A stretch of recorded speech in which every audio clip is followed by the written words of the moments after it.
Hi, this is Scott Garibay, and today we're going to talk about Dungeons and Dragons, and we're going to talk about Elizabeth Banks' 2023 Bear movie. All right, so why am I not just saying the title of the movie? Well, the title of the movie is the blank bear, right? And the blank rhymes with propane. And I'm not going to say it like 50 times in this video because I don't know how the YouTube, because my favorite YouTuber, I would say Grace Randolph, she says CB. She no longer says the title of this movie's name. So this movie was done by Elizabeth Banks, right? And it is blank bear, and the blank rhymes with propane, right? And it is a white substance that this bear gets highly addicted to. Okay. Now this movie is pretty much a documentary, right? This story actually happened. And then all that happens in the film is there is a distinct, they do a good job of actually, like, making it a little more exciting than it probably was when it actually happened back in the 80s. And so what I want to talk about today is I want to talk about Dungeons and Dragons in context to bears. So first of all, spoilers for Elizabeth Banks' 2023 Bear movie right here. And I want to talk about what I learned from Elizabeth Banks' 2023 Bear movie about bears. And then I want to talk about bears in context to Dungeons and Dragons and what they mean and what they mean in Dungeons and Dragons and their importance in Dungeons & Dragons. So let's get into this. All right, so first of all, this movie was fantastic. I was so hyped for this film. I would not shut up for, like, if people were like, are you really excited? I'm like, I am legit excited about this. I cannot tell you how excited I am for this movie, right? And I was very, very excited. I wasn't able to see it first week. I've had a crazy schedule lately.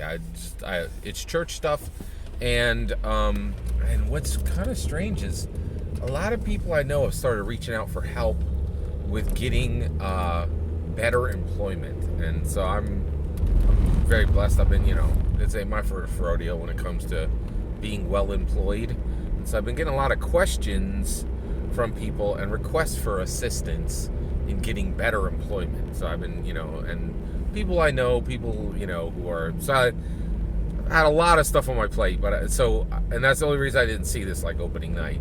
But I saw Elizabeth Banks' 2023 Bear movie, and it is the real life story of a bear who these cartels threw a bunch of this white substance out of their planes in duffel bags, and this bear came across him, started using the material, and then got addicted to the material, and it made it very aggressive. Okay, now I did not know this. The movie actually explained that if it's a brown bear, if it's brown, there's two ways to deal with bears, right? It actually gives sources in the movie on how to deal with bears, right?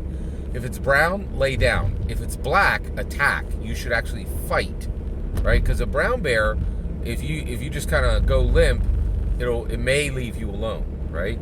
But with a black bear, they will kill you if you don't fight for your life. And even if you fight for your life, that's just giving you a chance to live, right? I did not know this. I was not aware of this at all.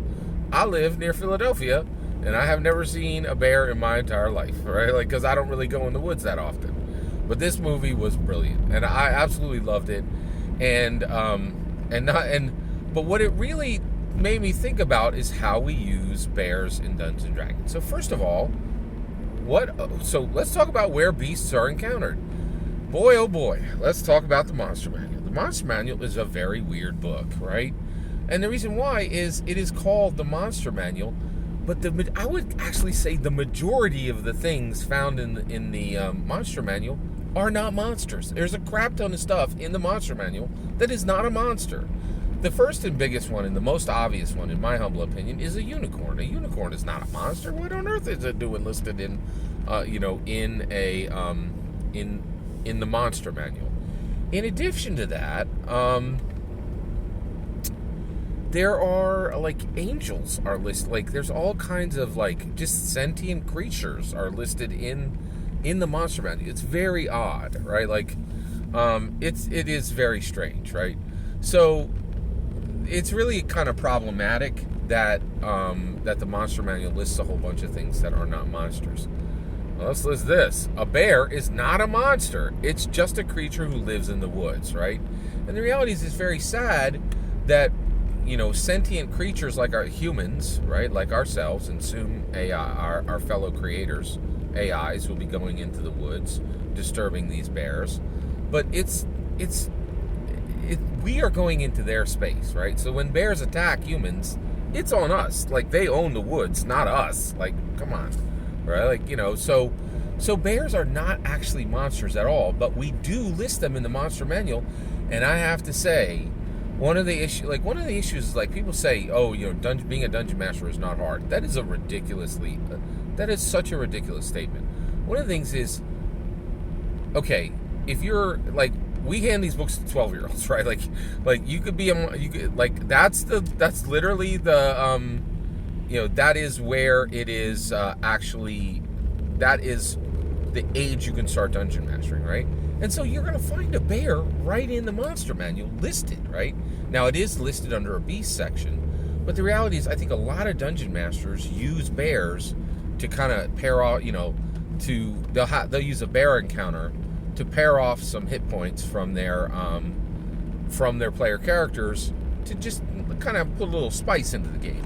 The problem is, after seeing Elizabeth Banks' 2023 bear movie, and the blank rhymes with propane, I feel incredibly bad that I have ever done this, and I think we really need to start rethinking how we use bears in Dungeons & Dragons, right?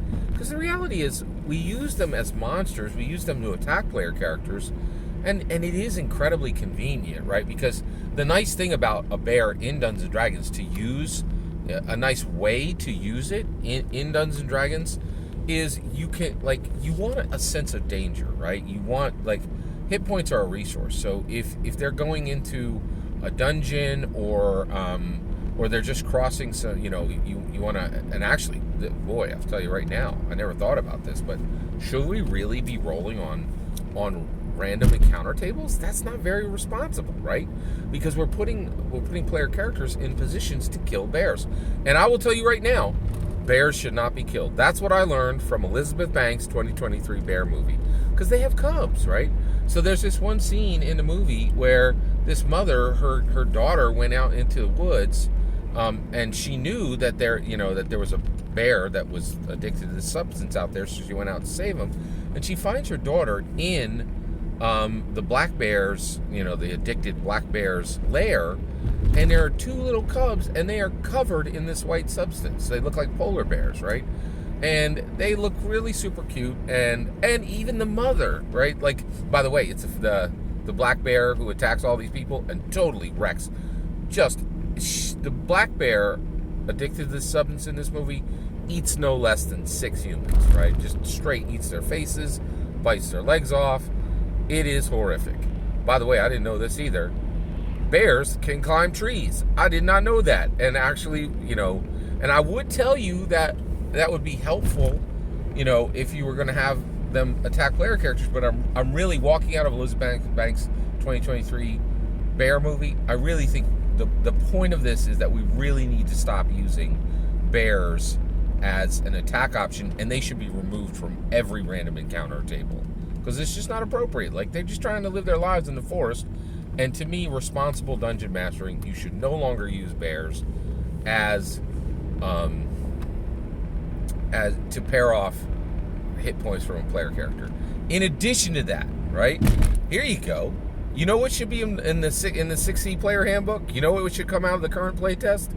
Beasts should be in the player's handbook, right? They're needed for the druid anyway, right? Like, so one, we should definitely have them moved into the player's handbook. And then, in addition to that, so I think we should immediately move all of the bears in there into the player's handbook. And then, in addition to doing moving them into the player's handbook, I think one other thing we should do, because that way they're not listed as monsters, right? And they're really just things that the druids can turn into and not, now I did hear there was some changes to druids. I don't think those are going to survive. I think everybody hated that idea, right? So I think druids are going to continue to shapeshift into any beast they want, right? And so I think what we should do is we should move them into, we should move them into the player's handbook, right? Instead of having them in the monster manual. That way they're not getting put in random counter tables, and player characters are very horribly and very cruelly attacking bears when all they did was just show up in the forest. That's the only thing that the bears have really been doing, is they're just doing their thing in forest, right? They're not really trying to harm anyone. So I think this is really, I think it's very inappropriate, overall, the way they handle, the way we've been handling bears in Dungeons and Dragons. So one, we should move bears. We should move the entire beast section into the player's handbook, move it out of the monster manual, and the monster manual should be for monsters, right? And then all these other sentient creatures, or creatures that are really medium humanoids, right, or large humanoids, maybe we need to start getting like a different book or putting them in different places. I think that would be wise and would be a better way to handle all of this, right? The other thing, I really was convicted by this movie that bears are just in the forest and they should be left alone. And from now forward, we're gonna have to wait for this to get fixed in the player's handbook and the monster manual. But what we can do as responsible dungeon masters and as responsible players is immediately stop using bears to attack player characters. And if we're player characters and we are attacked by a bear, immediately do everything you can. Use subdual damage, right? You definitely don't want to kill bears, because there's no need for it. You're in their space. Now, if a bear goes into a city, have at it, right? But if you encounter a bear in the woods, do not attack it. And I think the real lesson of Elizabeth Banks' 2023 Bear movie for every Dungeon Master and every Dungeons & Dragons player is move the entire beast section from the monster manual into the player's handbook. Every word of that is my humble opinion. What's important is when I get to hear your humble opinion, when you get in the comments and send your traffic. Please consider liking, subscribing, and have a wonderful millennium.